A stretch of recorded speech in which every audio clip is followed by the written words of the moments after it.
নমস্কার, গ্রন্থকথা চ্যানেলে আপনাদের সবাইকে স্বাগত। আজকে শুরু করছি আরেকটি পর্ব। আজকের পর্বটি খুব বিশেষ পর্ব ও এটি আপনাদেরও পছন্দের পর্ব হবে, কারণ আজ আমি আপনাদের মহাভারতের দুই জনপ্রিয় চরিত্রের কথা বলবো, কর্ণ ও অর্জুন।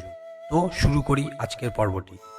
কর্ণ ও অর্জুন দুই মহাবীর, দুই অসীম সাহসী যোদ্ধা। ভারতীয় মহাকাব্য মহাভারতের এই দুই চরিত্র একে অপরের প্রতিপক্ষ এবং যুদ্ধের ময়দানে তাদের মুখোমুখি সংঘর্ষের কাহিনী এক অবিস্মরণীয় দৃষ্টান্ত। কিন্তু প্রশ্ন থাকে, কর্ণ ও অর্জুনের মধ্যে কে বেশি মহান ও শক্তিশালী ছিলেন? আসুন জেনে নেওয়া যাক কাহিনীর সূচনা। মহাভারতের কাহিনীতে অর্জুন ছিলেন পাণ্ডবদের অন্যতম বীর এবং ইন্দ্রদেব ও কুন্তির সন্তান।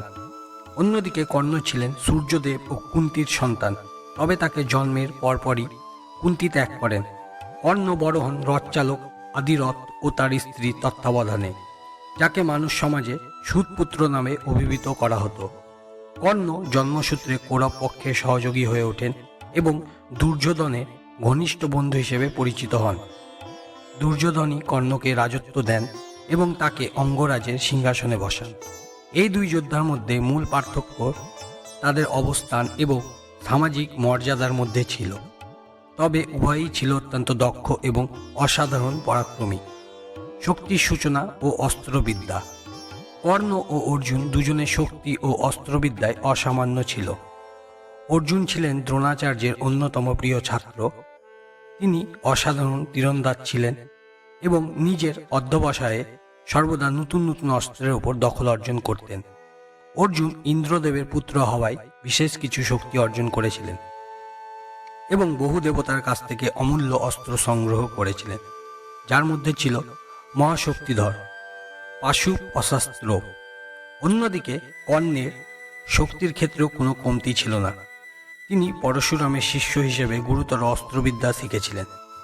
পরশুরাম তাকে ব্রহ্মাস্ত্র ও বিষ্ণু চক্র সহ বহু দুর্লভ অস্ত্রের বিদ্যা দিয়েছিলেন। কর্ণের বিশেষ শক্তি ছিল তার দেবত্ব।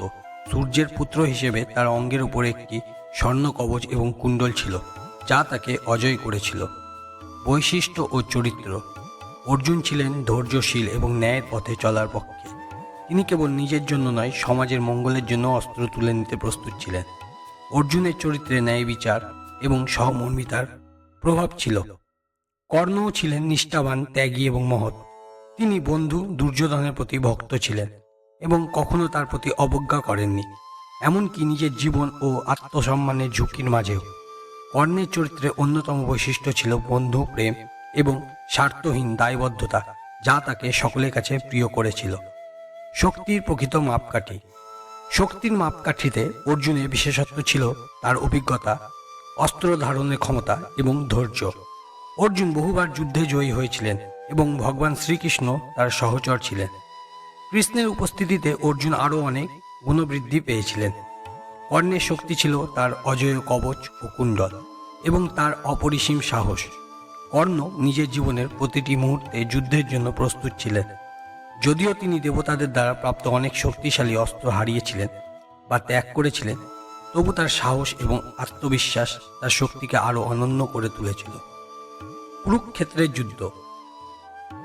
কুরুক্ষেত্রের যুদ্ধের ময়দানে অর্জুন ও কর্ণ মুখোমুখি হন। এখানে কৃষ্ণ অর্জুনের সারথি হিসেবে তাকে বিভিন্ন সময়ে দিক নির্দেশনা দিয়েছিলেন এবং অনেক ক্ষেত্রে শত্রুদের দুর্বলতা প্রকাশ করেছিলেন। অন্যদিকে কর্ণের সারথি ছিলেন শল্য, যার সাহায্য করলেও নানান সময়ে তাকে তিরস্কার করতেন। তাদের যুদ্ধে কর্ণের শক্তি অসীম ছিল, কিন্তু অর্জুন কৃষ্ণের কৌশলগত নির্দেশে আরও শক্তিশালী হয়ে ওঠেন। কর্ণের শক্তি সীমিত ছিল কারণ তিনি ব্রহ্মাস্ত্র ব্যবহার করতে ভুল করেছিলেন এবং তার কবচ কুণ্ডল ইন্দ্রকে দান করেছিলেন, যা তাকে দুর্বল করে দেয়।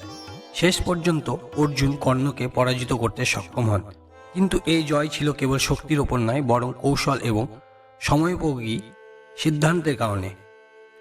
মোহন ও শক্তির তুলনা। মোহনতার ক্ষেত্রে কর্ণের চরিত্র এমন কিছু গুণ ছিল যা তাকে অধিক মোহনীয় করে তুলেছিল। তিনি জন্মসূত্রে রাজপুত্র না হয়েও তার সাহস ও আত্মত্যাগের গুণাবলীর জন্য সকলের মনে স্থান করে নিয়েছিল। তিনি কখনো পিছু হটেননি, এমনকি নিজের জীবন বিসর্জন দিয়েও বন্ধুকে প্রতিশ্রুতি রক্ষা করেছেন। অর্জুনের মোহন ছিল তার দক্ষতা, ন্যায়ের প্রতি তার অঙ্গীকার এবং কৃষ্ণের সঙ্গে তার সম্পর্ক। তিনি এক অসাধারণ যোদ্ধা হিসেবে পরিস্ফুটিত হয়েছিলেন এবং তার জীবন ও অর্জন সবসময় সাধারণ মানুষের মধ্যে প্রেরণার উৎস হিসেবে গণ্য করা হয়েছে।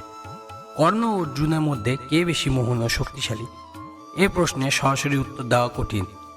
অর্জুন ছিলেন ন্যায়ের প্রতীক, যেখানে কর্ণ ছিলেন বন্ধুত্ব ও আত্মত্যাগের প্রতীক। শক্তির দিক থেকে অর্জুন কৃষ্ণের সহায়তায় প্রভাবশালী হলেও কর্ণের ব্যক্তিত্ব এবং নির্ভীক মনোবল তাকে এক অদ্বিতীয় চরিত্রে পরিণত করেছিল। মোহনের দিক থেকে কর্ণের গুণাবলী তাকে আরও মনোমুগ্ধকর এবং অন্তরে গেঁথে রাখার মতো করে তোলে। অতএব বলা যায় যে কর্ণ ও অর্জুন দুজনেই বিভিন্ন ক্ষেত্রে মোহনীয় ও শক্তিশালী ছিলেন। তাদের গল্প আমাদের শেখায় যে সত্যিকারের শক্তি কেবল বাহ্যিক ক্ষমতায় নয়, বরং চরিত্র, আত্মবিশ্বাস এবং ন্যায়ের পথে দৃঢ়চেতা মনোভাবের উপরেও নির্ভরশীল। ধন্যবাদ।